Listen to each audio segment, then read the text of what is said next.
Welcome to another Sober on a Drunk Planet episode.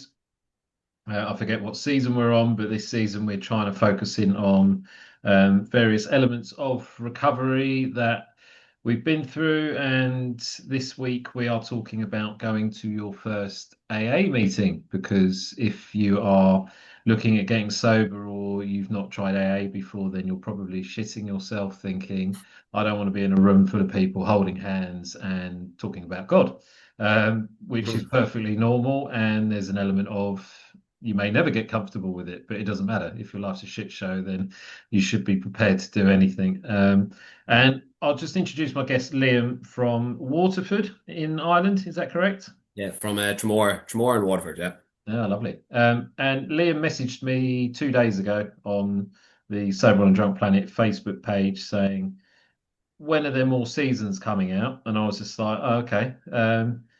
Good. Then we got talking about sobriety, and I was like, well, fuck it. Do you want to come on as a guest? And here we are 2 days later. So thank you for coming on. And also, it was a bit of a kick up the arse. I needed to get more episodes done as well. So good. thanks very much. So what we'll Thanks do for is having me. we'll talk about Liam's recovery, where you are now. So you're currently 10 months sober. Yeah, about 10.5 months from I went to treatment the 9th of July last year, so I am coming up on the year. I know about keeping it in the day and whatever, but when I can see that on the horizon, I find it very motivating. So yeah, about 10.5 months. Yeah, Yeah, and I mean, like, I remember when I struggled to do like 5 days in a row. So you think yeah, 10.5 months is incredible in the context of it. So yeah, let's we'll get on to rehab and where you went for it because I always think it's helpful for people yeah, um, to understand how you got there, if it's available to other people in Ireland, and yeah. but we'll get there in a minute. So talk to us about your childhood. I'm guessing, have you always been in and around Waterford? Yeah, I've always lived in Tremor, apart from I went to college in Dublin for 2 years. I went one year, then I took a year break, and I went for another year. But more or less, I've always lived in Tremor, and I've always, apart from a year and a half with two of my friends, I've always lived at home. See, it's been largely the same, which is probably part of the problem. Um, there was no, there was no real growth. There was no kind of independence, and by the time I moved out a couple of years ago, I was in full on addicted mode, full on session mode all the time. So, I think if I'd moved somewhere, I probably would have just been doing a geographic anyway. I think what would have happened anyway. You know. Yeah. Um. Yeah. So, do you want to start from the start, or? Yeah, I mean, it's like the reason I say just give us a like you don't have to go into any trauma or anything from a young age if you don't want to, but Oh no, I don't. I don't particularly have that, which is weird, right? Because, or it's maybe I it's think, maybe I it's think I not don't. weird. Like not everyone has a necessary like when I use the word trauma, people think of heavy things. Yeah.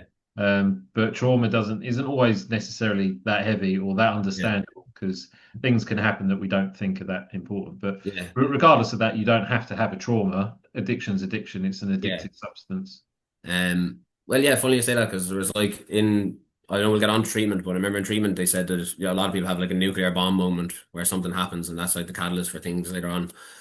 But my thing was, like, I got hooked into it, and I fucking loved it, and so did everyone else around me.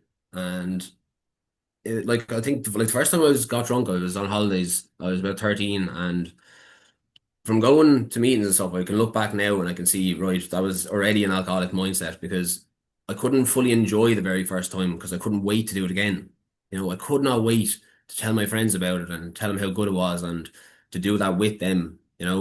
And so that was 13, and on my 14th birthday then, from my 14th birthday up until last year, I drank every single birthday. So like last year was my first sober birthday in 19 years. I'm only 32. Like. Yeah. So when you put in that, it's like, fucking hell, what are you doing with all the time? But that was 13, 14, 15, started smoking weed. And then you're like 16, 17, the head shop started opening, the place to sell that kind of fake weed and Okay. fake drugs and stuff. Yeah. They were open in Ireland for a long while. So, we ditched school and we'd go in with an H card receipt, and then be like, oh, we're still waiting on the H card. It's coming in the post or whatever, something like that. And then it was kind of fairly regular. It was every weekend there'd be an 18th on or something like that. And yeah, it just kind of took over. It was like anything. I've always been an inherently kind of lazy person, right? And I kind of had a defeated attitude of, what's the point? And, that's some effort and just kind of fuck that in general. And I suppose a lot of the ways I was thinking was if I'm not going to be the best at anything, I'm going to be the worst at everything. So what's the point in trying, you know? And that was probably an underlying thing. But at the same time, I loved the buzz and the crack and the laughs and, like I remember when it really started kicking in 16, 17, and thinking like this is why everybody goes to the pub. This is why everybody goes on drinking holidays. This way because this is what everybody's supposed to do.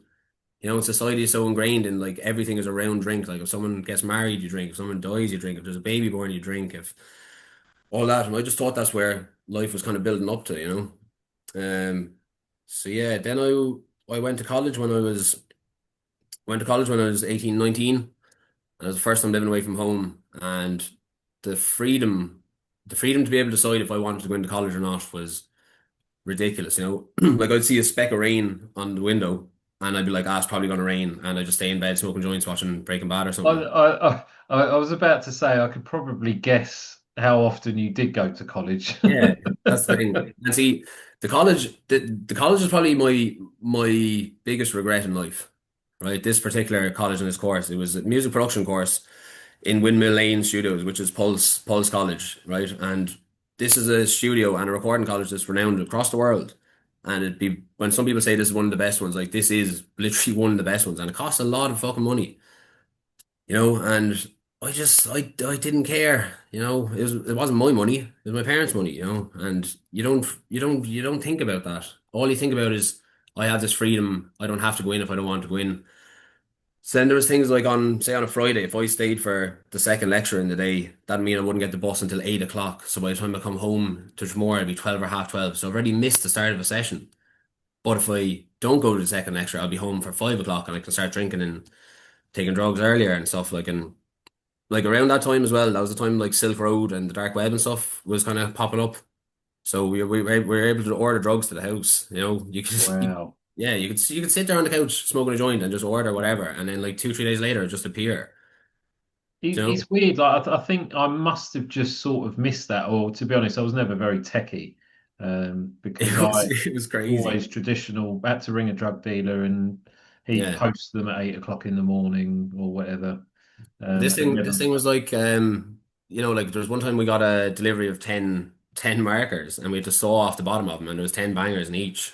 You know, Wow. so you'd be looking at like it's just a little Crayola set or whatever, like, but there's actually drugs inside the markers and stuff, and there was this I could get up and I could just see something there and be like, nah, I'm not going into college. And I don't know, I suppose that I thought that year would never really end. And it did. And I was in a relationship at the time as well, and um she wasn't very happy about the drugs, and I didn't want to be lying to her. So I kind of ended that a couple of months after because I knew what would happen. I knew I'd keep going on it. Like the sessions were starting to pick up a bit of pace. There wasn't much coke around at the time. It was kind of like bangers and ket and trips. But everybody was doing it. So anytime I wasn't, whether I was missing out in college or I was with who I was with at the time, it felt like I was missing out, and I hated that. So then I came home and I knew I wasn't going back to college. So I worked for a year in where my mum was working. It's like a retail store, and my main hours were Friday, Saturday, Sunday, right? Which don't exactly fit with going on a weekend bender. No. So there was a couple of times in there, where I was like, I should not be in here. And like there's one time I took a trip at 4 or half 4 in the morning, and by the time it started kicking in, I was going into work, and I'd be like staring down the aisle, and like the Cocoa Pops monkey and the Tony the Tiger are kind of coming out at you. And then like I hear a cough, and there's an old woman, and she's unloaded her entire thing of shopping. I didn't even notice her there beside me. Yeah. I should not be in here. Another time then, so you hear a lot about stealing someone's peace of mind, and this is the time that I did it, and I just didn't care. I was at a rave out on the beach, and we came back into Tramore, and I turned off my phone. and my mum was dependent on me to go to that job or whatever. But not only did I not get back to her and turn off my phone, I just turned it off altogether. So she thought something was after happening. She thought she was getting on to my friends, whatever. She couldn't get through to any of them. She got on to my sister. My sister was checking Garda stations, checking hospitals, and she checked the morgue in Waterford, and there was a body that matched my description. So I think my sister was going to go down from Dublin or wherever she was that day. I only heard about this last year, but in my mind, all I was doing was having fun on the session. I wasn't hurting anybody. But look at the worry and look at the suffering you're after causing people by doing that. Just too often just to continue being fucked up. Like it's a horrible, selfish way to be living. But when you're younger, you don't care. Like I certainly didn't. Um, It's I think the way that I look at it with hindsight is that I went to university, and word for word, what you said about college was exactly how I treated university. yeah, I stayed in halls on the same campus where they had the lectures. It was 2 minute walk away. I didn't go. same. Did I make it? Yeah, yeah, I just drank. I found it was a flex saying that I drank for 365 days. I yeah. also ate takeaway pizza for 365 days, and I put on 5 stone in a year. I Fucking mean, hell. Like, that's ridiculous. And that that's a, no that is doubt, that's a I lot. failed Like, my first year of university, so I had to go back in the summer to retake all the exams. We smoked weed, yeah. and that's why I ate so many takeaway pizzas because I always had the munchies. It happens. It happens. Yeah, it's weird. I didn't do any coke. I'd never done any coke or any pills or MDMA until I'd left university at 21. But the drinking, I used to. I presume they were around your college. Like, you know, Yeah, it was like, but for some reason, like we were just not in a group of people that were doing coke or that. We would smoke weed and drink beer. yeah, Um, Yeah, and it wasn't. But again, that thing around having money, I had money from the government to, as we used to at university, you'd get like a student loan. yeah. Uh, I ran up debts on credit cards that I could get, and I was very much a child, like very much a child who then is just suddenly expected to be an adult, to Yeah. manage money, to educate myself on addiction and not doing too many things Yeah. in excess. But the reality is, why would you suddenly just grow up and understand all of that? Yeah, you don't. Um, Well, you're not going to grow up until you go through all that shit, and you yeah, make I mean, until it's an you learn expensive from way you of learn doing from it. mistakes. Sorry, what you say? Uh, it's an expensive way of growing up, but It you're is, right. yeah. There's no crystal ball where we suddenly just understand all these things. No. So you then, So so then I decided, right, fuck it, I'm gonna go back to college, and that year I actually had a surgery on my back. So I spent summer 2014 in hospital, for most of it. It was a pilonidal sinus, which is essentially it's an ingrown hair that goes into split ends, and they take a big section out of my back. So I was in there, and I wasn't really the same after it for a while. It was very sore walking, it was very sore sitting. Like I can sit down in a chair now, but for the first, I'd say, year, 2 years, I was always sitting off to the side. It was very hard to walk and all that. And I suppose it kind of gave me more of a way to probably just be lazy, because I had to lie down, because I had to rest and whatever. And then essentially all I was doing was just drinking, lying down, like, you know. That's I was just drinking in a new position or smoking joints in a yeah, new position. But I went back to college and I lived with my sister the second time. I decided to repeat the first year because I said if I go into the second year, I think I would have been allowed to repeat one of the tests and get into the second year, but I said no, I want to actually go back and do it. And sure, it was the same result. It was the exact same thing. Didn't go in, wasn't going in Fridays. Fridays just became a complete write-off. I go home Thursday nights sometimes. Yeah, I just didn't realize the opportunity I had in front of me. I didn't want it. All I wanted in the back of my mind was I was smoking during the week up there and drinking a bit, but when I came home on the weekend, it was full blown session, and that's what I would look forward to during the week. I'd go up to Dublin to wait it out until the weekend. Yeah, the same thing happened, and like I knew that was going to happen, but I still wasted my parents' money doing it. So yeah, that's my one big regret, I'd say. When I came home then and I said, right, I'm done with college, and I said I'm going to get a job, and I got a job in Musgraves. Do you know Musgraves?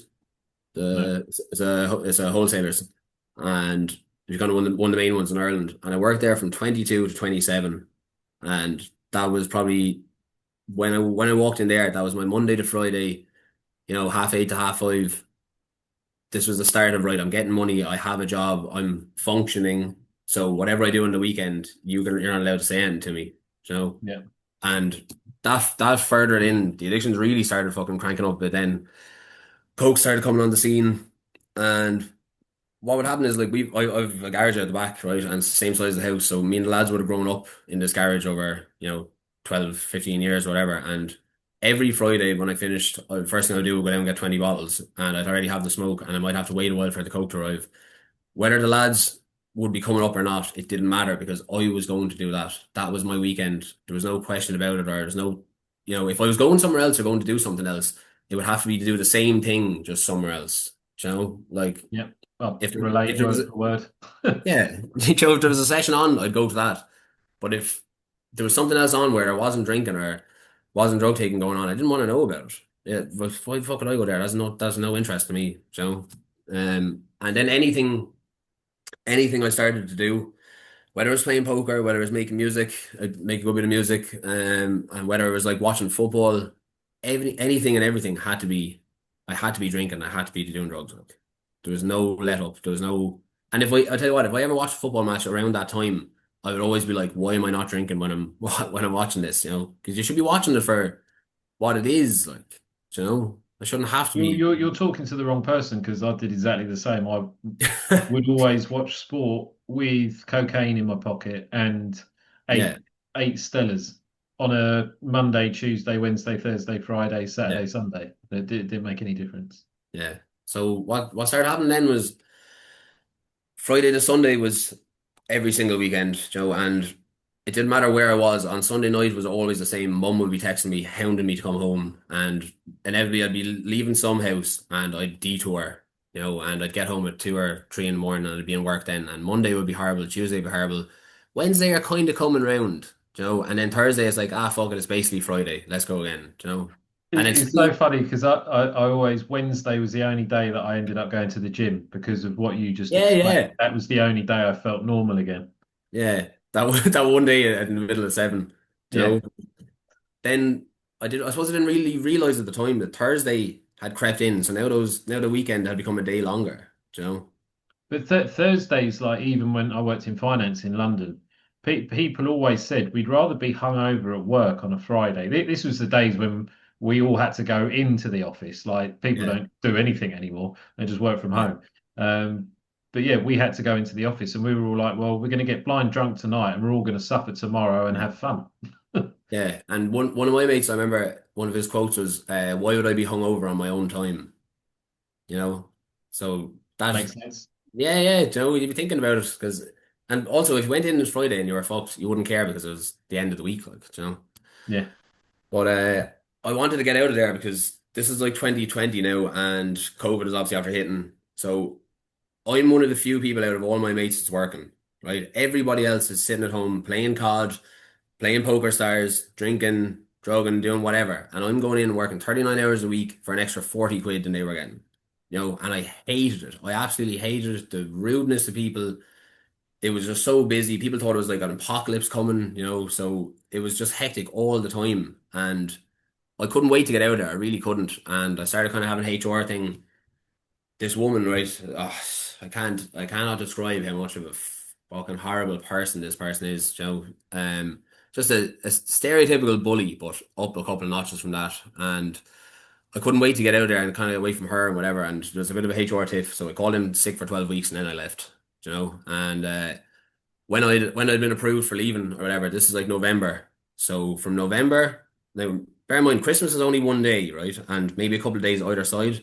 But from November till February, I was drinking and taking Coke every day because I was making up for lost time. I was making up for all the times that all the lads were doing it and I wasn't. And this is how I wanted. This is what I've been thinking about for so long that I wasn't going to do anything else, like. So that kind of sowed the seeds of I want to do this every day. I am going to do this every day, like. And I went down for bottles one night in the local offie, and this is February 21, and I was offered a job down there because your man heard that I was after leaving. And I thought, yeah, fuck that, and why not, like, because it's only 2 minutes down from the house. But like an alcoholic working in an off license. Like that's a fucking disaster of an idea, do you know? Yep. But all I could think of was, right, they do late shifts. So I would do a full day Wednesday and then Thursday, Friday, Saturday, Sunday. And it was always like 4 till 10 or 5 till 10. So I could go on it after and I could go on until whatever time in the morning. I could actually get a couple hours sleep and then I could go in. You know, it wasn't like I had to be up at 7 o'clock the next morning or anything like that. So that suited me absolutely perfect. So everything was going grand. And then I was at home one day and I started feeling really weird. Didn't know what was going on. And I kind of looked around the room and the whole room kind of went like slow motion kind of way, and I got these darting pains in my chest and kind of like towards my left arm, and I was like, right, I think I'm something going on with my heart. So I left the house and I went up towards the medical center because I knew if I rang an ambulance, that could be any time, you know. And I went up towards the medical center and I went in. Your one was like, "Do you have a mask? You have to have a mask." And I was like, "I think I'm fucking having a heart attack." You know, I didn't know what was going on. But my chest and my stomach were kind of hopping independently. You know, they weren't hopping at the same time or anything. They looked like something was trying to break out. It was really weird. It was really scary, you know. First time I've really been scared for my health. Um, so I got an ambulance and I went into the hospital and I did all the tests or whatever, and I satisfied the nurse that was on, and she said, "I'm letting you go home." And I was like, "My chest is moving." I was like, "Can you not see my chest is moving?" Like, and I was like, "Something is wrong here." And she said, I have to leave you off. I have to let you go. We have more people coming into the ER." So I went home, my dad brought me home, and the entire time in the car on the way back, it was like my whole body was like caving in on itself like that, like these spasms, these like convulsing in, and I was getting this shock from my stomach up through my chest, you know, and I didn't know, I honestly didn't know what was going on, and I came home and I put the key in the door and I fell in the door. So my parents rang a second ambulance, and when I got that second ambulance, it was the two fellas in the back were the same fellas that brought me in the first one, and they couldn't believe that I was actually let out from what was after happening, you know, and Wow. they could visually see that my chest and stomach were moving and kind of hopping around. So I went in and they did angiograms and they did, I can't remember what the second test was, but they did a scope then. So they found that the heart problems obviously were brought on by the coke, and I had massive stomach ulcers. So the pains were shooting up my esophagus and they were kind of hitting off each other. They're kind of triggering each other, you know. Yeah. But I was in hospital then for about a week, and there was even a fellow who came into the hospital. You know, he sat on the end of the bed. He's like, I've been told that you put down cocaine as a problem and you put drink down as a problem. I'm here to tell you about support." I was like, "Just get away from me. You know, I don't need your support. I don't need groups. I don't need any of that. Go away from me." Because in my mind, I couldn't wait to do it. That was the longest. You know, those couple of days break was the longest break I'd had in a while, and all I was thinking about was I cannot wait to have a drink and have a line. You know, and I didn't have. I don't think I had a coke. I don't think I had a coke for maybe another week after that because I was scared. Like I thought some. I thought as soon as I looked at the bag, like something was going to happen. You know. But I was drinking nearly straight away when I got back out, and then one of the lads moved out of a house that's actually down by where I was working, down in the off license, and there's this little triangle, right, where the house is on Queen Street. The far end of Queen Street is the pub called the Vic, and then at the top of the road, top of the next road is the carry house. So there's like this little triangle, right?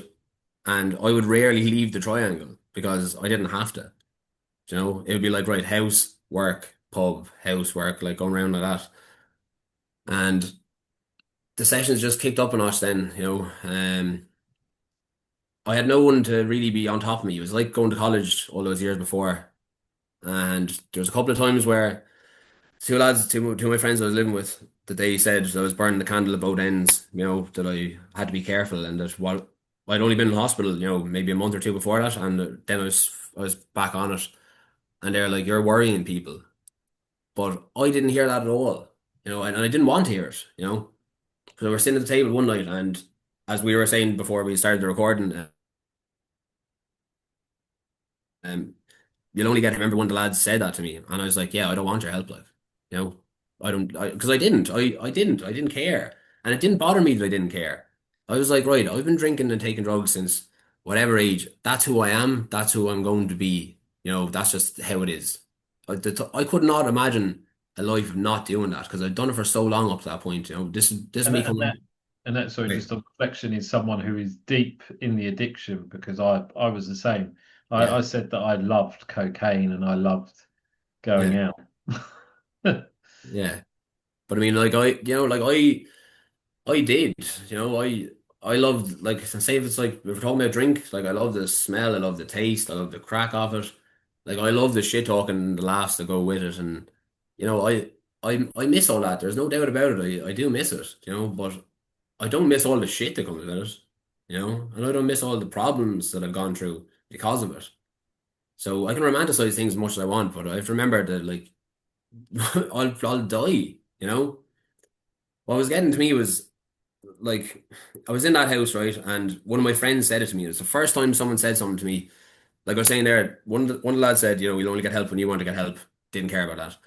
But one of my friends said to me, "You're gonna die young," you know, and he just looked at me in a certain way when he said it, and it just was like, whoa, you know, like whoa, why'd you say that?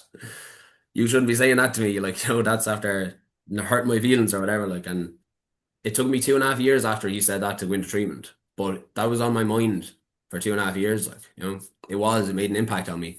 And I'll forever thank Beansy for that, like, you know, because it made me think, like, you know, I would always, I would always go on a bender and go longer than my friends had gone, you know, or drink more or take more or whatever. And because I wasn't absolutely dying like they were, you know, in my mind, the addicted version was going, "You're brilliant at this, you know, nothing's going to happen to you." But you can only play that card so long because you know something will happen. Inevitably, like you will die, or you will get complications, and you will die then. Like and Yeah, I mean, like your story's similar to mine. I was in hospital with blood pressure that should have killed me. yeah, I took the doctor's advice, but I carried on drinking and drugging for 2 years after being rushed yeah, to hospital. yeah, Um, and I think, yeah, I've met loads of other people in recovery that are the same. Even with those major health consequences, they don't necessarily see it there and then. It can be something else. yeah. It could be You don't another. you don't want to see it. That's what you don't want to see it. You No, know? and that's the thing. Like I say to people, like you saying about your friend saying that thing to you that Yeah, stuck with you. I think sometimes you should still say something to someone if you know someone's going through addiction, yeah, even if they're not ready to hear it at the moment, because subconsciously they might yeah, start thinking, you know what, I do need to change my ways. I yeah, do need to go to an AA meeting. I do yeah, need to read Quit Lit or whatever it is. yeah. No, I've a couple of mates that you know, I have a couple of people I've brought to meetings and stuff, and they haven't wrote back to me after, you know, or I've brought a couple of people to meetings and they're like, "Yeah, no, that was really good," and then they've gone on it the night after because they don't feel as bad as they did the previous week after being on it. You know, it's Yeah, like I don't need the meetings and whatever, and like you know, you can't realize things for other people. And I was the exact same. Like last year, one of my friends was trying to get me to a meeting or whatever, and I was like, "I'm doing great. I'm not drinking. I'm not using," but I wasn't addressing the problem. I just I was doing everything to avoid it, you know, but that's not tackling the problem. yeah. So, yeah, so I was still down in that house, and sessions were kind of cranking up another little bit, and it was coming up to my 30th birthday, and my cousin died, and that was kind of, you know, that was kind of drink related, and my 30th birthday was, I was having the actual party itself on the Friday, and I remember we buried him on the Friday morning, you know, and that was tough, and like. You know, I remember carrying his coffin, but I don't remember the session that night, you know. I've seen pictures and stuff of the session that night, but I don't remember it. You know, I remember that actual memory that morning and how horrible it was and thinking like, you know, Liam, that's going to happen to you, like. I said, I see, even in terms of people, but even what I did later on that night by going on the session for 2, 3 days, regardless if it was my birthday or not, it was escapism, you know. It was just a way of the drinking drugs are a way of dealing with it. And even my nan passed away when we were 18. Like she lived in the house with us. You know, she was like the third parent. And like I remember her funeral, and we put her in the ground. And then I went off to a session in Cork for 3 days because I could not be around all that sadness. You know, I didn't want to be around all that sadness. So at the time when like the time I probably needed support the most, and my family definitely needed support the most. Like I wasn't there because I was like, fuck that. I'm not being around all that, you know. So drinking drugs are never the actual problem, but they are a solution to the problem at the time. You think they are because At the they time, caveat, yes. yeah, because they just you know they cloud everything, they block things out and stuff. But yeah, then I was with a girl around that time, and she kind of encouraged me to get out of the off license, and she was very good to me and very good for me as a person. We were only together for a couple of months, but I kind of wanted to grow a bit more because of her. Like she kind of brought out good bits in me. She kind of encouraged me to go running, and I did the theory test even then, like for driving. Right now, I never followed up with the lessons because I was always fucked. Right, but I couldn't. Even if Dad wanted me to go driving with him, I couldn't because I couldn't get. If it was early in the morning, I was still fucked from the night before, and if it was late in the evening, I couldn't wait those couple hours. I'd get 2 or 3 hours into the day, and I was like, fuck it, I'm having a drink or I'm having a line, like, and Yeah. but yeah, no, she was great for me. And the one time that we went to something, like I've gone to loads of comedy gigs over the years, right? And I can't remember any of them. Can't remember any of them. So Ricky Gervais, me and three of the lads went. We may as well not been there. It was just in one ear, out the other. Dave Chappelle, couldn't remember him. Dara Breen, remember one single bit from that. And then Kevin Bridges. Kevin Bridges, right? I got taken out before the show started because I didn't have any coke that day, right? This is like the one time that I didn't have coke when I was on the session, and we were drinking before dinner, during the dinner, and then I think it was Weatherspoons before we went there.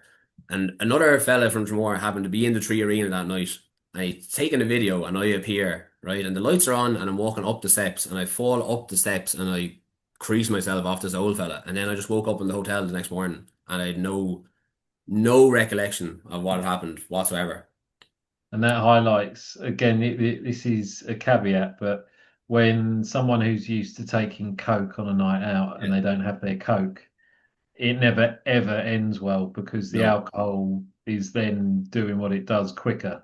Yeah, sure. Um, I've a tattoo of my nickname on my arm from when I was in Thailand in 25. When I was 25.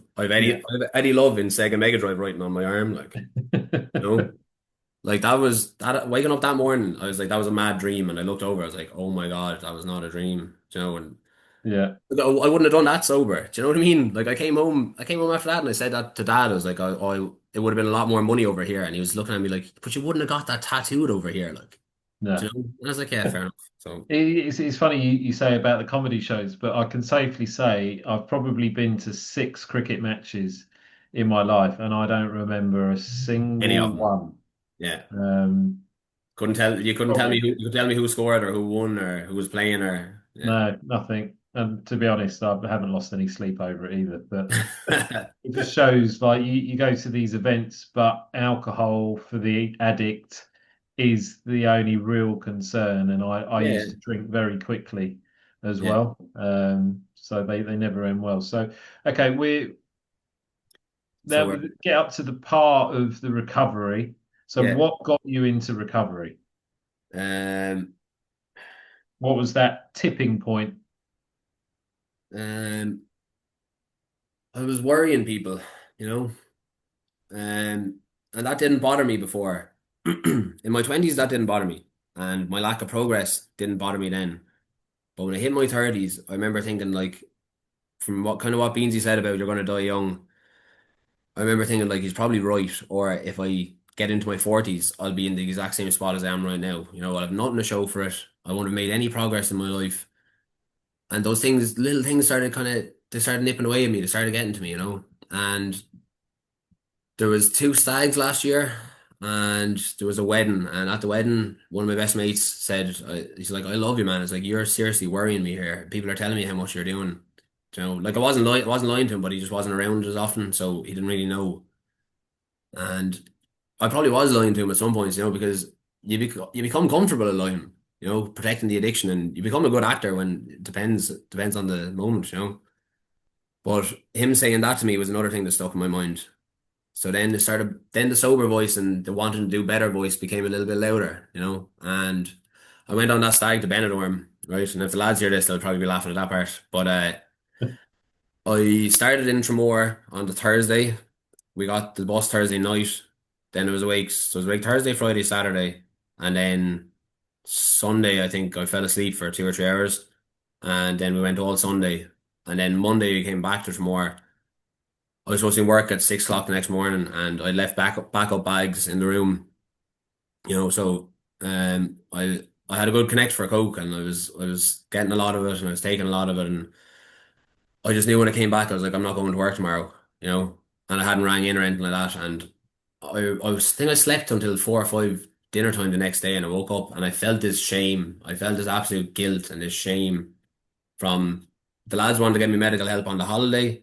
I didn't want that. I remember looking around seeing a room full of worried people, and that felt shit, you know, to see. See you causing that. You think you're just having a good time or whatever. Like you're scaring people. You know, that's not good. That's not enjoyable for people. And I just knew it would keep going on until I died. And I said I can't keep doing this. You know. And once I had said it kind of out loud to myself, right, I have to do something about this. I knew I had to get my parents involved. I have a great relationship with my parents. They're not just my parents; they're my friends. You know, and I knew the second I said it to them, shit would be real and there wouldn't be any going back. And I wanted to say it to him, and I just couldn't get it out physically. I just couldn't get it out, you know. And it'd been building up and building up. And then there was one night I went to say it, and I think maybe only Fools and Horses or whatever the fuck was on TV. I didn't want to ruin the moment, so I chickened out, you know. And I cried myself to sleep that night, you know. And I'm not afraid to say that. But I did, and I woke up the next morning and I was like, right, I'm not saying it, you know. And then Dad was gone, so I was like, right, I'll just say it to Mum, you know, take down the easy parent, the easy parent first.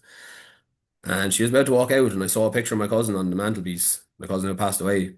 And I said, I'd just fucking tell her. And I said, Mum, I've something to tell you. And I was like, I have a serious problem with drinking drugs. And I said, we need to do something about this. And I just started bawling, like waterfall tears. It was like years of relief had come flying out because Yeah. you know, I'd wanted to say it for so long. I've been building up for such a long time. And it came pouring out and she would grab my arm and she's like, is it the hash? And, you know, she's just so innocent about it. And I was like, it's not the 70s, you know? And it's like I was I like, guess that was a bit of an icebreaker at least. yeah, that kind of that kind of cooled it a little bit. But Yeah. it was like, no, it's cocaine. And her face just got so confused. Like she was like, what? Yeah, You that was know? like my dad. My dad didn't have a clue when I said I was a coke Yeah. addict. He And was neither in like, "Oh." mine. So I went down to chat to my auntie, she's a counselor. And mum said she'd tell dad in the meantime so it wouldn't take him by surprise or whatever. So I came back up and dad was sitting on the couch and he was like, look, it's a very sociable thing. Everybody does it. And I was kind of looking at him and I was like, mum didn't tell him about the coke at all. She only said about the drink, you know? So I said, it's not just drink. I said, it's drugs as well. And he kind of looked at me and I said the word cocaine and his face just dropped. And it wasn't anger. You know, I don't even think it was really disappointment. It was just worry, you know? I saw the shock in his face and I saw the worry for his child in his face, you know? That wasn't nice. It was just like the time on the holiday when I was wearing all the lads. It's not nice, you know? And that shit really sticks with you. Like that I see dad's face all the time when I consider a relapse or when I not even consider it, but when I like think about wouldn't it be nice, you know, I always picture that face. Yeah. Yeah, And that's good to have. I mean, like yeah. you can't get rid of that. That's in your psyche now, your dad's face. Yeah, exactly. Yeah. So yeah, that was May. And then in my mind, it was like, right, grand, it's out in the open now. Problem solved. I'm sober. You know, not going to any meetings, just completely avoiding people in general, you know. And I went back, I started running then, I was trying to run, and I started going down the gym and whatever. And I was like, this is easy, you know, this is grand. And then it got to June and the sun came out and I went fucking buck wild. You know, I said to the parents I was going up to one friend's house and I said I'd definitely be home now, whatever. And I was gone missing for 3 days again. And, you know, slowly and surely it started slipping back in. So there was one night then, middle to end of June, I was after being on it and disappearing for 2 or 3 days.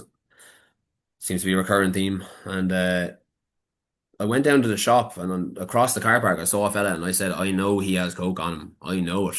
And I ran across and lo and behold, he had coke on him. So I went home and it was about 9 o'clock and I was in the bed and I had to be up at 5 o'clock the next morning to be working at 6. And I remember thinking like, just don't get out of the bed, don't get out of the bed. Obviously I got out of the bed, finished the bag, right? And then it was like 2 in the morning and I had no coke left. And then I wouldn't be able to sleep. So I'd have to wait till 6 o'clock to go in. I'd have no coke for work. You know, at this point, like I was taking coke all the time in work.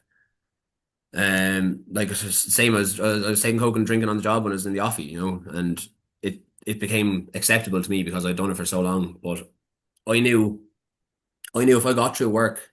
that next day, but I would do the same thing the following night. So I said, fuck this, I have to tell them. So I went down and I knocked on my parents' door and I'm kind of going like, Mom, kind of waking them up but not really waking them. And then she came to the door and she's like, what's up? What's up? I was like, I'm after taking a load of coke, I can't sleep. And all I hear is Dad go like, Jesus Christ from the bed, and it's like, stick on the kettle, we're getting up. And then the three of us just stood in here in the dining room and we just talked it out about what am I going to do. And I said to him, I said, I need professional help. I said, me not drinking or not addressing the problem is not going to do it. I said, I need to go somewhere. I need to get away from it more. And I need to learn about this, like, because I don't want this anymore.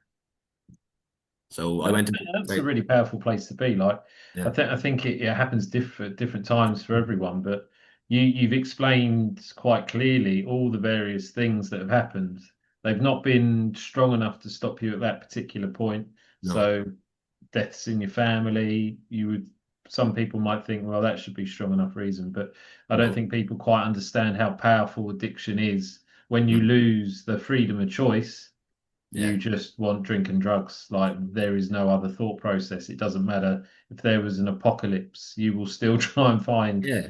drink and drugs. Like my thing was never, especially the last, say, 3 years, it was never like I didn't even think of a choice. I was just like, right, now I have a chance to get drink or drugs. That's what I'm going to. It was like breathing for all the world.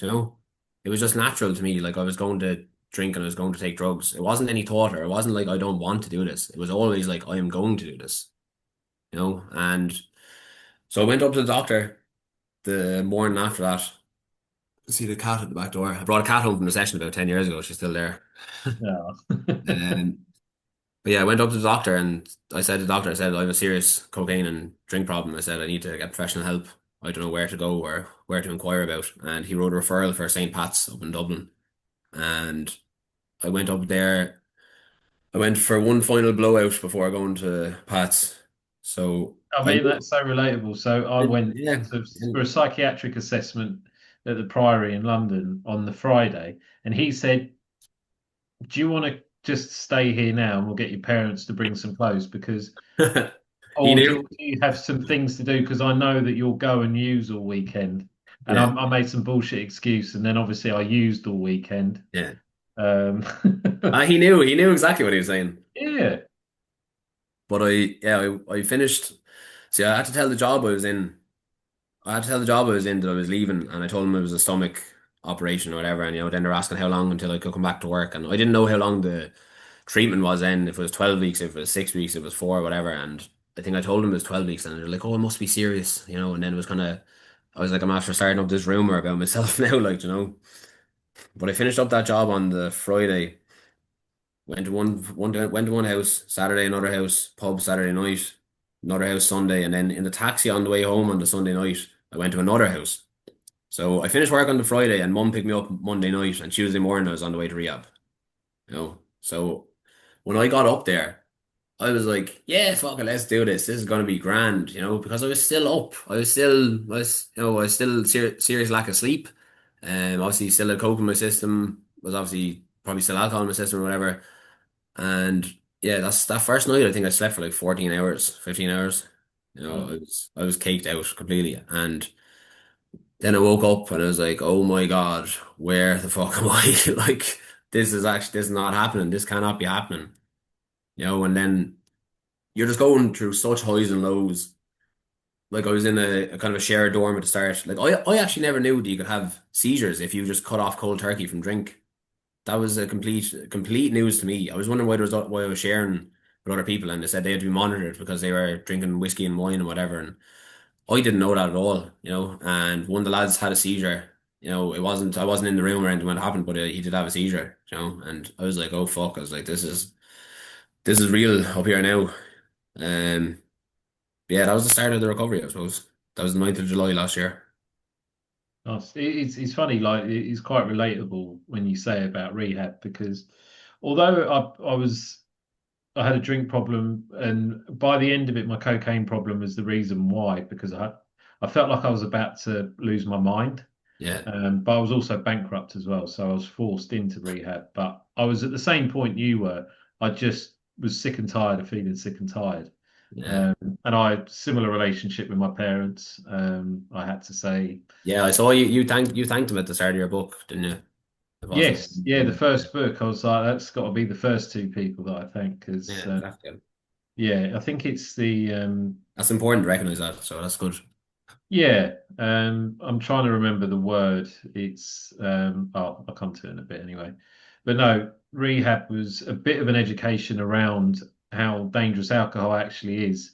Yeah. Because there was a lady there who at breakfast was like, I don't know whether you remember them, but they were like toy monkeys. And it was because she had terrible shakes from alcohol withdrawal. So they would put them on some medication to help with the withdrawal symptoms because obviously coming off it straight away is dangerous. Like Librium or something, is it? Yeah, it's something like that. But Yeah. it was, and then another guy in the group because we had group therapy every morning to begin the day, and he had cirrhosis of the liver, and Yeah. it was weird. I've never been near someone who looked dead, Yeah. It's but he was scary. talking. It was bizarre. Yeah. Um, I suppose the first thing that really struck me was I couldn't believe how different everybody was, right? Like in age, in background, in nationalities, like in Addiction doesn't discriminate. no, not at all, and there was one or two people who were kind of in for a lot of coke and stuff and kind of like younger in age, but the majority of them were all over for ages and for drink and stuff. And that really took me by surprise. I thought it was just going to be all like people like me and the people were like me in that they had addiction problems, but they weren't from the same background. Didn't have the same family life. Didn't have like some people had a brilliant life, and some people had terrible lives and whatever. It didn't matter. We were all sitting around chatting, like, you know. But I wasn't allowed to leave until you chat to the doctor. You're not allowed to leave, or you're not allowed to start the program. So the sun was out, and I remember looking out, watching all them play football, and I was just like, I was so depressed. And I had all my music stuff with me on my laptop, and I have a native instruments machine. It's basically a sampler pad or whatever, right? And like the concentration was just below zero. I would open up the laptop, I'd look at it, and then I'd be like, I was looking through it. I was like, what am I doing? And I'd close down the laptop. And then I went to watch something like I think the second night I was there, and I got like 2 minutes into it. I was like, I can't even see this fucking screen. Like what am I doing? So I had a notepad with me, like a A4 pad or whatever, and I was like, I'm gonna document this stay while I'm here, and I'm still writing down on my third A4 pad, you know. But writing saved me a lot of ways when I was in treatment because for the first week and a half, I had no concentration whatsoever, and I wasn't able to start the program until that second week. So I had to fill the time somehow. So I just started writing whatever I was thinking, whatever I was feeling, because I knew it'd be helpful to come back to that. Because I wouldn't be able to remember the last 10 months if it wasn't written down. You'd remember bits here and there or whatever, but I can go back now and I can see a certain date, or I can see a certain time and go, oh, this is how I was actually feeling, or this is how I saw this thing as, and it's very, very powerful. And they would have given people sheets in rehab where it was like, morning, how did you feel? Smiley face, sad face, evening, afternoon, and all that. But I was just writing, if I had an interaction with someone and someone was chatting about what they're going through or whatever, I would write when I got back to my little dorm or whatever, I'd write, how did I feel when they said that? And it was like my brain was starting to open up a little bit, and I thought if I don't write stuff down, I said I'm gonna miss out on some really good stuff which will help me in my sobriety.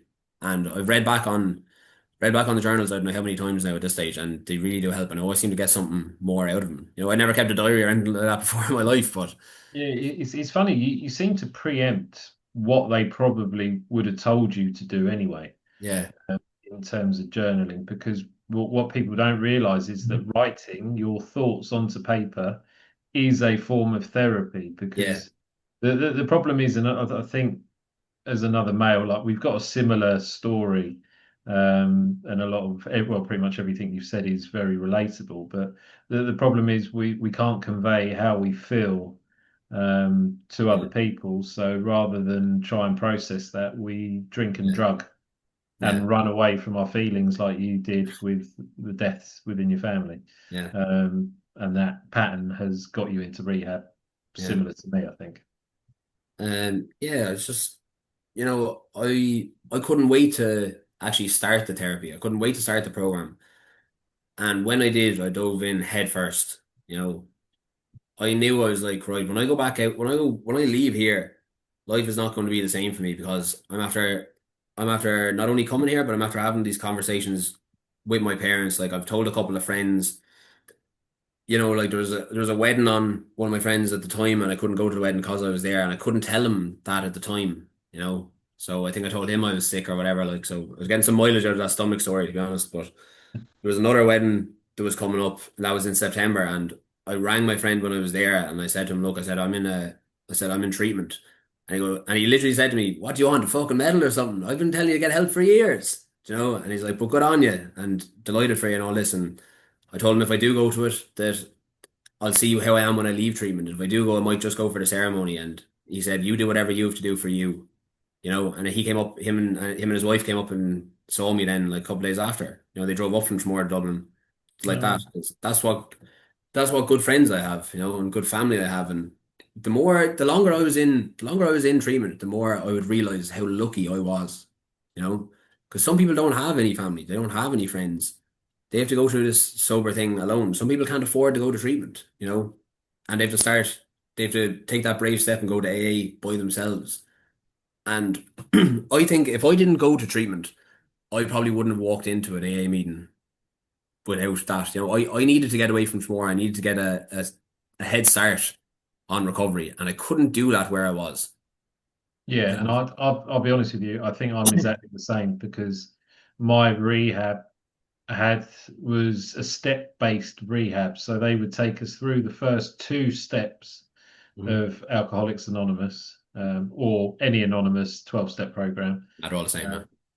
and then we would then have 28 days in a row of going to different anonymous meetings. So some were Oh, in-house. really?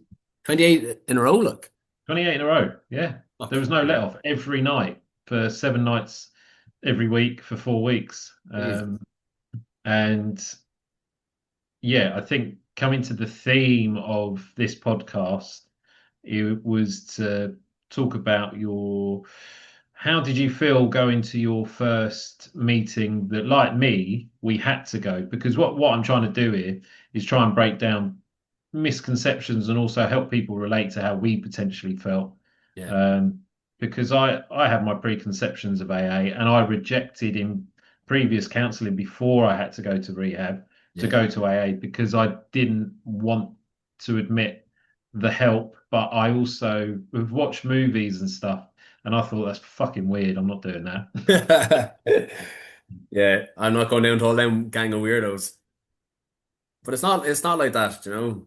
It's just It is now, but I'm so just to paint the picture. How did you feel about that when you were in rehab and they say, I'm guessing they said, look, tonight you're going to have to go it to. was on it was on Thursday night, Sunday morning, and I think the first Monday of every month. So there's about 8 or 9 meetings when I was there, but the very first one I went into, it was super intense. It was just one of those really dark meetings. Like, and not every meeting is like that. Same way that not every interaction you have with every human you see is going to be like that. And I was like, I was like looking at the door, like, can I get out of here without being seen? Kind of, I was like, this is intense. Is this what every meeting is going to be like? Because this is dark. And I didn't really relate to a lot of what was being said. It was a little bit confusing, to be honest. And it was done in a lecture hall, and there was a lot of people there, and I was a bit overwhelmed by it, to be perfectly honest. And then maybe not the next one, but the one after that, it was all laughter, and it was all not people trading session stories, but people talking about how good recovery has been to them and what sobriety has given their life and their peace of mind and stuff. And like I remember hearing that phrase "peace of mind," and that's when it dawned on me. It's like, oh God, I haven't just not texted back or not answered mum and dad's calls or anyone or any friends who were looking for me. I was like, I'm causing people worry. I've intentionally stolen their peace of mind. And I think I rang my mum up after that and I was like, I'm sorry for stealing your peace of mind. And she didn't know what I was even on about. But something hit me then that it was kind of like, right, people go to these meetings to get better and they continue to go to them so that they can sleep peacefully. They can go through their day peacefully, and it's not about really having. You're never going to have a happy life because happiness is just a moment, you know. But to be content with what you have and to have gratitude for what you have, and I've that in spades now, and I'm very lucky for that, you know. But I heard from a lot of people who didn't have family and didn't have friends, and they were really struggling, and my heart ached for them. You know, it made me very conscious of how lucky I am. You know, but yeah, no, I knew I didn't speak until the very last one. You know, it was like I got to go home for 2 days after I finished the program, but I stayed for like an extra 2 weeks because I was getting so much out of the group therapies. But it was like the last meeting before I was heading off, and your man who was doing the meeting was kind of eyeing me up, like saying, will you say something? Will you say something?" And I think I looked down at my feet and I was like, "My name's Liam, I'm an alcoholic." And I don't know what I said, you know, but I knew if I didn't say something there where I'd been attending this place with people for 4 weeks that I probably wouldn't go to a meeting back here. I had to, you know, like going to treatment in general and then speaking in that first meeting got me to my first meeting in AA outside of treatment. You know, there was all Yeah. this. I just had to go a bit of a different path to what some people might have to go.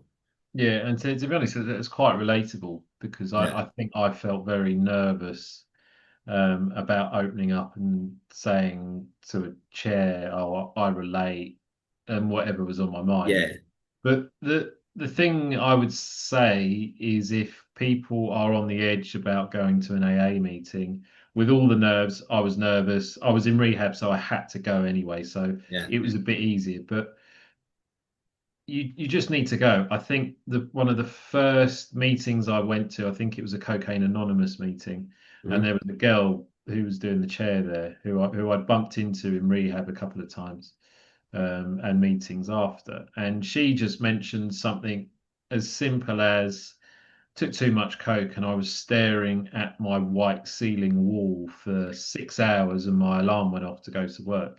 And I thought I was the only person Yeah, yeah, that was doing that.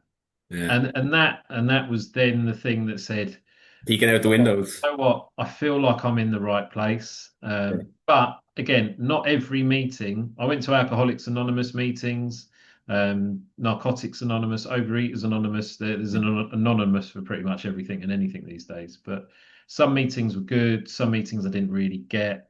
Some yeah, meetings had people in there that I wouldn't necessarily spend time with, but yeah, you find your vibe and you feel the meetings that make you comfortable. But yeah, if I'm being completely honest, like my story is different to yours. I left AA because and the other anonymous meetings because I just never felt comfortable in them. I'm not good in groups. yeah, Uh, but I did the 12-step program. I learned a lot from it and it changed my life. So the reason why I always and I wanted to make this a theme of the podcast is because I always want to promote yeah, to people how powerful it is to go into an AA meeting and that time you do put your hand up and say, "Hi, I'm Sean, I'm an alcoholic." yeah, And then you reiterate whatever it is you've been going through in the week. yeah, That element of group therapy is super powerful. Like it's yeah, super powerful because you're learning how to regulate your emotions and talk through them with a bunch of strangers. I don't yeah. think there's anything that I've done that is There's more no like you can walk into a meeting. It doesn't matter where it is. Like, you know, I've been in meetings where like Americans have come in or Australians have come in and whatever, and it doesn't matter where you seem to go or where people seem to come.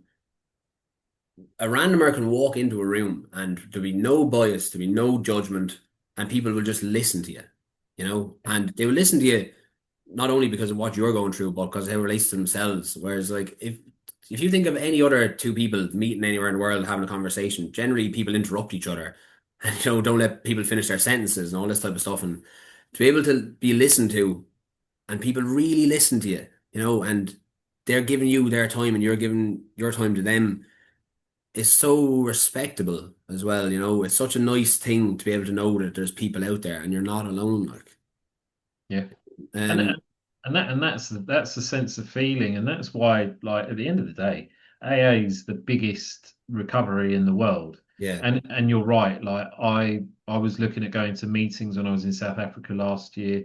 I didn't end up going, but because I felt so comfortable in meetings before, I know that I could still go back to a meeting whenever I wanted to. yeah, anywhere in the world, and everything you've just explained is right. And Yeah, it's therapy. Every time you go to a meeting, it's therapy. yeah, And that's the message that I like to promote is because sometimes, so the biggest thing someone said to me is look at the similarities and not the differences, because your head and your ego, when we'll you tell go you to your the first differences. meetings, is going, I'm not like him. I'm definitely not like her. And he did what? Yeah, yeah. So your brain's I never did that, even though you might have done yeah, something exactly. 10 times worse. Yeah, no matter how bad you think you are, wait until you've gone to a few meetings. There's always someone who's done more, ended up in more debt, done Yeah, worse things. But the power is that people come together for therapy. And that's where they talk about the group conscious, because I've never heard of the word the group conscious before. no, And it's similar when you get lots of people at yoga seminars and stuff like that. Whole energy of the group is there for yeah. a common reason to stay sober. There's some like there's sometimes you go to a meeting and whoever does the chair, maybe it's something you've heard before, or maybe it's a regular. Something just doesn't really impact as much, right? And then you can hear from someone who is struggling a little bit, or might have gone in and out of the rooms or whatever, and they'll sit down and they'll blow the room away, and the whole topic of that meeting for the hour will be, yeah, I completely understood what you said there. I felt like this because sometimes it's just people nearly on like automatic, like on autopilot, where they're not really relating to what the person has said, and sometimes I'll come out of a meeting and I'll be like, wow, that's after changing me now for the day. you know like you'll never regret going to a meeting. That's what I say. You never regret it, but you do regret the times that you didn't. And you will find. I found anyway myself that because it's been like a couple of months and stuff now, that my life is kind of things have happened in my life and things are going on in my life that I don't get to as many as I was at the start when I wasn't working, Yep. and that kind of bothers me sometimes. Um, so whenever I do go, I really do try to listen to people, and I think it's important that what seems to be a recurring thing is when people do tend to slip and whatever is they slowly stop going to meetings. Yeah, I get that because I was Yeah. in there and that's what I heard. But I would caveat that it sounds like you're trying to find a better balance It between is, yeah, living it's a and complete AA. balance, yeah. Yeah, I think AA, the 90 and 90 concept is brilliant because I needed that when I just come out of rehab. I'd already done 28 days. I then did the 90 and 90 Yeah, at various local groups, and that was what I needed. If I'm being really honest, I'd never really liked going to AA meetings and that whole group environment because childhood trauma or whatever. yeah, I never feel comfortable. That's something I worked through by yeah, going to them, but the simple act of getting up, getting out of the house, and going to the meetings, whether I liked it or not, was yeah, powerful in my recovery. yeah, definitely, definitely. My addictive brain would want me to stay at home And and say, isolate. That's what, yeah. pour me another drink. I don't fit into this group. I'm going to pick up. But I was at the point, similar point to you. I went to rehab like a sponge. I wanted to learn everything because Yeah, I never wanted to be suicidal to the point where I've been drinking and drugging for the last 5 years every day. yeah, That was for me my sober tipping point and why I kept going to AA meetings. yeah. Like I, like I was never suicidal or anything, but I wasn't trying to live. You know what I mean? I was like, if you think of the damage I was doing, and I just, honestly, Sean, I didn't care. I didn't care until I did. That's really how it is. And some people will care. Some people will care earlier on in their life, and some people will care later in their life, and some people will never care and they will die. And Yeah. I just thought to myself, if I don't really change my life, like nothing is going to change. And it's as simple as that. Nothing Um, changes if nothing changes. And the other good thing about AA and going to meetings is you will pick up some really motivational quotes because there's a quote for everything. oh, it's like a whole dictionary. It's like a whole encyclopedia of them, isn't it? It's crazy. Yeah. Yeah, But it's good. I did a chair, right? I've only done two or three of them, but I did one on. I think I did my first one on New Year's, Your man kind of caught me on the hop, which was probably a good thing. Like, I was after going to the meeting late, so I kind of thought he'd already selected somebody. So when I got up there, I don't really know what I said. You know, I probably told him most of what I'm after saying here, but a lady said that she was very happy she'd gone to the meeting because I told her something, and she would remember that. And I was kind of like, what the fuck are you on about? And she said, she said that I said, you have good days and you have bad days, and some days are just days where nothing significant tends to happen, but you just feel a bit flat. But if you're not having a bad day, by default, you're having a good day. You must be having a good day. And I heard that back and I was like, that was good. And I was like, I'm going to remember that, And now sometimes I will be having what I would call a flat day, and I just think to myself, am I really down? Is there anything really wrong today? And I go, no, there's not. I was like, well, then you're having a good day. Shut up. I kind Yeah, of have to think about that myself, it's a positive thing to go to when people are quoting positive motivational quotes. Yeah. You get brainwashed into a positive mindset of staying sober and Yeah. recovering, doing the step work, and I that's helped. haven't, I haven't done the steps, and I don't have a sponsor. So And that's a look, difference there. and again, there's no right way of doing these things. Yeah. Now, But like it's I'm not saying no forever. I've heard people who've come in, gotten a sponsor, and done the steps straight away, and definitely have not lived the steps. I've heard of people who've come in, not got a sponsor, have done well, and vice versa. And I really think people are at their own pace, and things will happen when they happen. I needed to get enough sober time away from Tramore, so that's what I did when I went to Dublin. Then I needed to get fit and I needed to get good for my head. So I started running, and I've done a couple half marathons, and I've done 100 miles in a month for charity, and I've done gym work and whatever else, and all these things are kind of adding up together. But some people need a sponsor like a watchdog on them, you know. And I just didn't feel like that. That creeped me out a little bit, to have someone fucking kind of.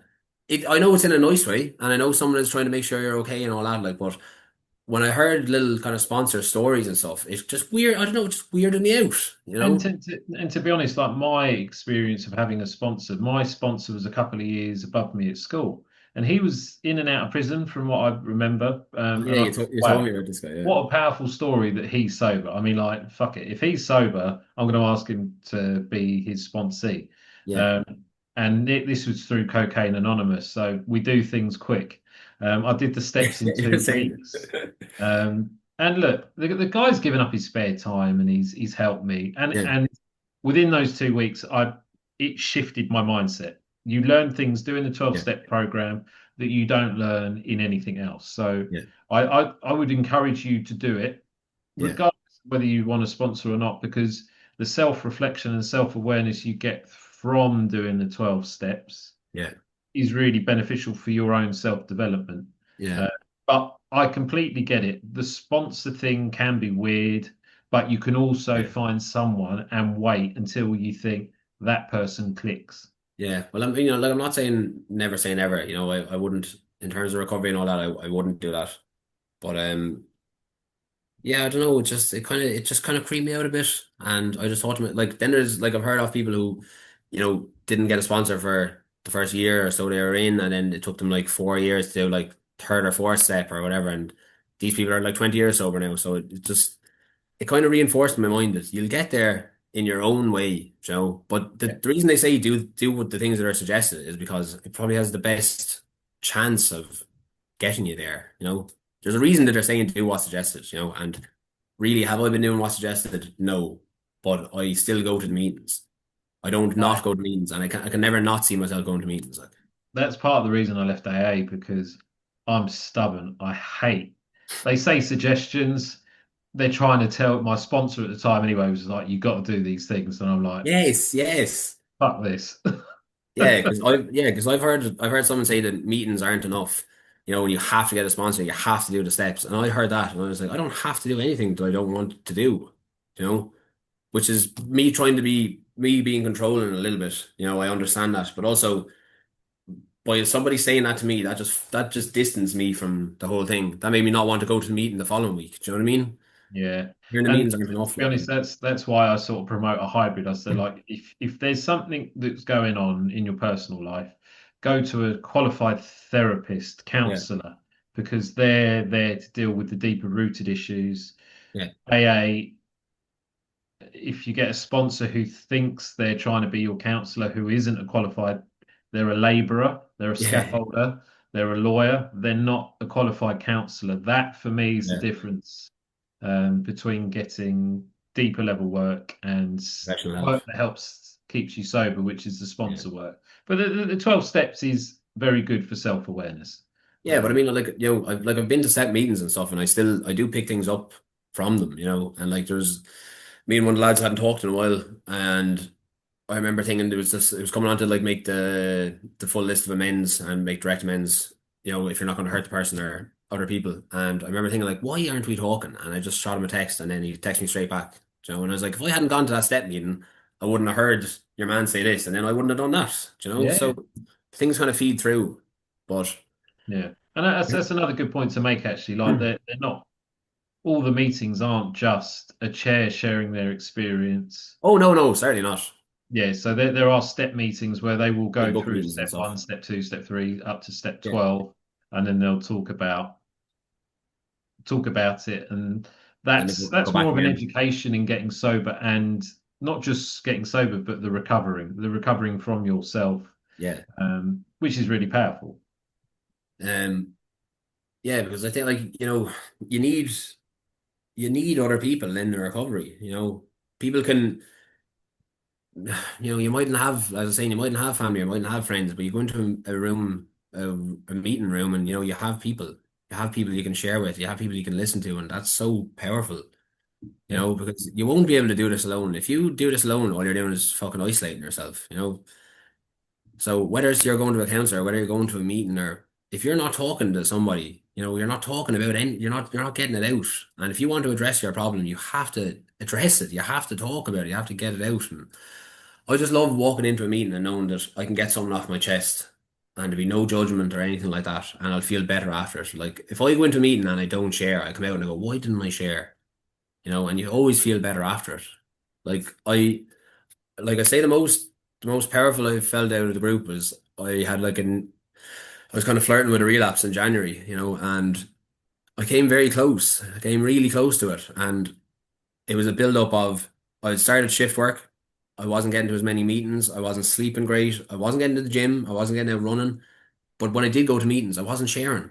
I wasn't talking to people about how I was feeling or what was going on for me, and it was just it was like just slow incline up until towards the end of the month, and my parents went off, and anytime they went off before, I would always, if I was working, I would always book time off, and I would go on session for the whole week. And is yeah, that what I used to do as yeah, well? that's what everyone does. Yeah, But I finished work on the Friday, and I was very aware that I had 96 hours before I was back in work. And I was like, if I start drinking now, I can finish it this time, or I can finish this day, or whatever. And I was like, no, no, I can't do that. And then the next day I woke up and the very first thing I thought of was like, am I going to do this or not? But what I was trying to get at is I had ample time to ring people, to text people, to get onto members, and I didn't, right? And it was only for one of my best mates, who the fellow was saying is in recovery. He texted me that night when I had more or less given in, and I was like, right, fuck this, I'm going to the offie. And that was about 7 o'clock or after seven, and I got a text off him out of nowhere that said, how are you doing, buddy? you know, and I suppose in the rooms they call that higher power, and I don't really believe in that myself, but when something like that kind of happens at that moment, you're kind of like, what the fuck is is going on, and it was really overwhelming. It was the first time where I felt like, I don't want to be sober. And I know that's bullshit because I love being sober and I love what sobriety has given me. It hasn't given me a new lease of life. It's given me my only lease of life. It's taken me 32 years to have a lease of life. yeah. And I've done more in this last 10 and a half months than I've done in my previous 30 odd years. Like it's crazy. That's how mental it is. Yeah. Because you said at the beginning that you're inherently lazy. Yeah, without a doubt. And when you get sober, you take away that sort of lazy pill to some extent because you, Yeah. you wake up, you smell the roses, and Yeah. um, yeah, Like say like the morning after that, like I read back on the journals that night, and I talked it out with my friend, and I tired myself out basically to fall asleep. And the next morning I woke up and I was like, right, I'm going down the gym. I'm gonna bash out this bad feeling or whatever. And I looked out and it was pissing rain, and I was like, ah. And then I thought to myself, who cares if you get wet going down to the gym? Like you'll be more pissed off and you'll be in a bad mood if you sit at home, you know. So I got soaked going down there, but going down there was the right thing to do. And as you're talking about your addiction, wanting to keep you isolated and want to keep you by yourself, if I had not gone down to the gym that morning because it was raining, the next time I mightn't go to the gym even when it's sunny, And slowly these things will start building up and you'll be at a loss before you know it. Yeah. It's really about being aware and stuff and realizing that it doesn't matter how far you are into recovery, you still are vulnerable. If you put yourself in enough situations, you will be vulnerable. And I would get reminded that by going to meetings. So whether I heard it in the first meeting or whether I heard it in the 50th meeting or whatever, I go to meetings because it tops up my sobriety for all the world. It's like a little top up meter. And every time you go down, you get like a little chunk more. Yeah. And yeah, and again, just to reiterate, like it's so powerful physically going to a room with other like-minded people who can share similar experiences and Yeah. just get stuff off your chest. Yeah. I think that's one of the most powerful therapies that I've personally been through. Yeah. Group therapy, something that inherently I don't like from childhood, but Yeah. I know that it is beneficial. Yeah. Um, so yeah, I think just to sum up the AA aspect, going to someone's first meeting, you're going to be It's, nervous. it's gonna be it's gonna be tough. They're probably going to be shaking a little bit, not even from any drink or any drugs, but from the nerves. They won't want to be there. They probably won't hear half what the people are saying, but everyone in the room will be like, "You are the most important person in this room." I remember my first meeting. They will try to make it relatable to the point that the person doesn't feel alienated or isolated or whatever. And from what I've seen, the first meeting is hard to get to, but the second one is way harder. Because people go, right, I've gone to the meeting. I don't want to do that uncomfortable shit again. You know. Yeah, But the thing is, it does get easier, but that's like what we mean you were saying at the start. You can't realize things for other people. They have to just keep going until it gets a little bit easier. And it does because you see people coming in to start and they're broken. They are really broken. And then you see them get better. And then it could be 2 months down the line and the person walks in and they've a bit of a swag about them, they've a bit of confidence about them, and it's like, geez, that's beautiful to see. That is unbelievable. Like that's what the program and that's what the meetings do. Just that ability to be able to come into a room and talk to people has given this person their life back. I think that's amazing. yeah. I mean, like it is transformational beyond anything we can really convey in words. Like Yeah, when you see the transformation of someone from broken, because let's be honest, I think most people have to get to a point with alcohol and drugs and other addictions to go to AA. It's not a yeah. case of I drink once a week. Yeah. Maybe I need AA. I mean, As if the someone, person, as someone said to me, you don't go into the rooms when you're doing well.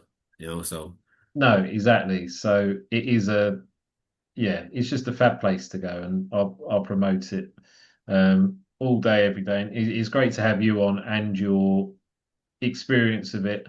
yeah. Um, But these podcasts have been huge for me. Like I think I got the book. I think I got your book just after I got out of treatment, and I probably flew through it.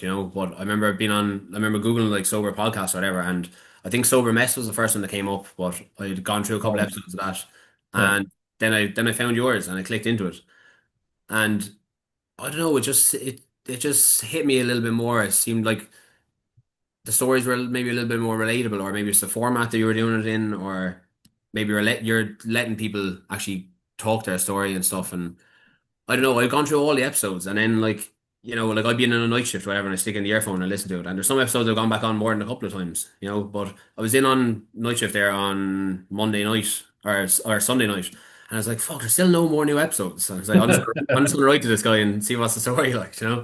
You talk about higher power moments and not Yeah, believing in it, but I think these things are here to remind me because I do get complacent. I must admit, like I'm 7.5 years sober, oh but I yeah, still love doing these because it's such a great reminder of why I never want to go back drinking drugs. 7.5 years is class.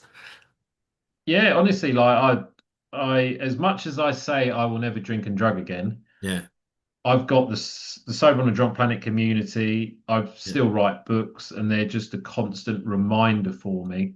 How long were you into sobriety before you wrote the first book? So.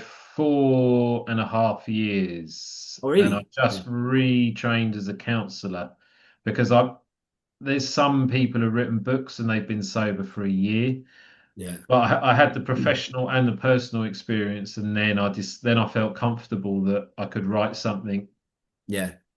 from a different perspective rather than saying, I'm sober, look how amazing I am, follow Yeah. me. Because no one likes that.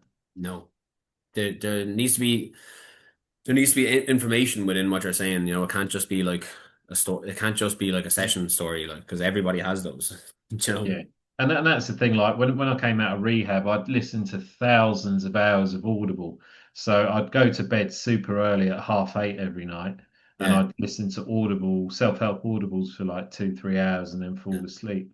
And then I just thought, you know what, fuck it, the opportunity came up. And that's Yeah. another thing, sobriety gives you the mental clarity and Yeah. the energy to do these things.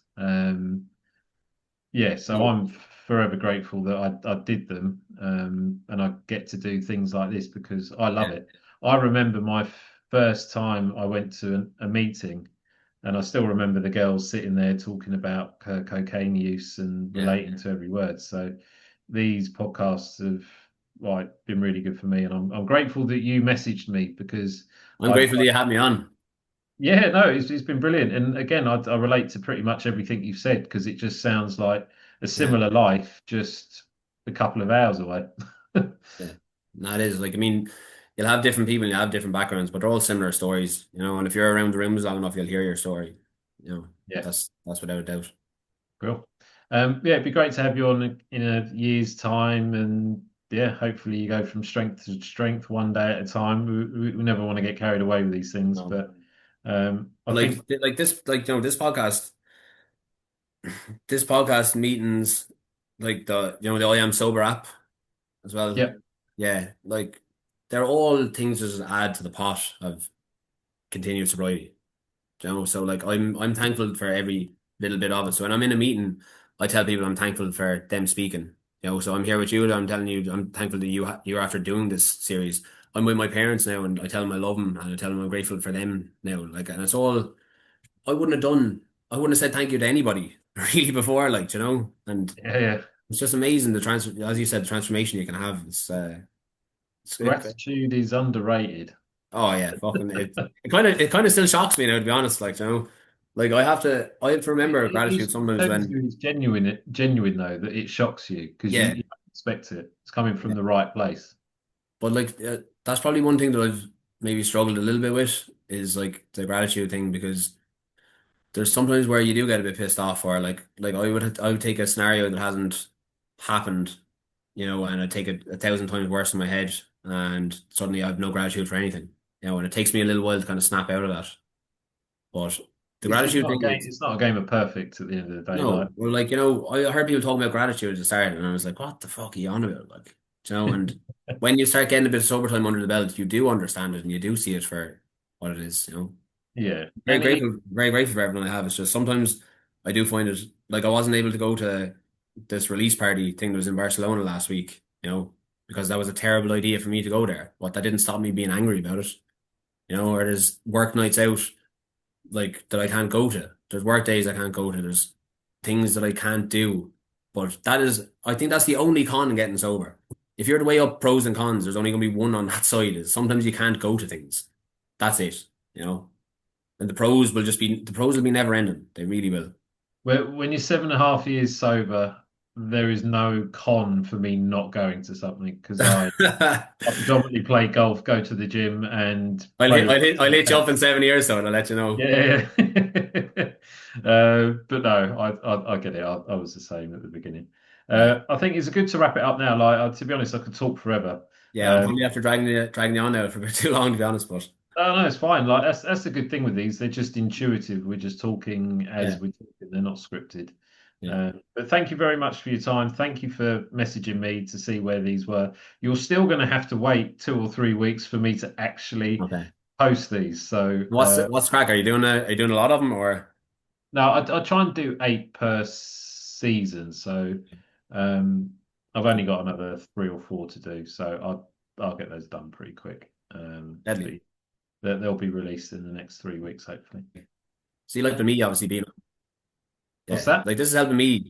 This is helping me hugely by being on here. But like No, I know it's, I know how much the podcasts have helped me by listening. So hopefully something I've said in the last hour there can help somebody. That's what it's all about. It's all about helping people. yeah, and I know that there's a lot of people in Ireland because, funnily enough, I just know a lot of people from doing this podcast who are in Dublin.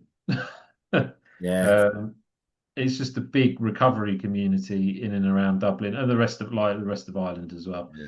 Now, So yeah, Tremor needs a lot of recovering. I'll tell you that much. well, there we go. Then you'll be the catalyst Mm, for people where you live as well, which would be a good thing. yeah. Yeah. So thanks very much. I'll stop the recording, but yeah, that's the end of this episode. Thanks very much, Liam. Um, Thank you very much. and yeah, all the best. Cheers.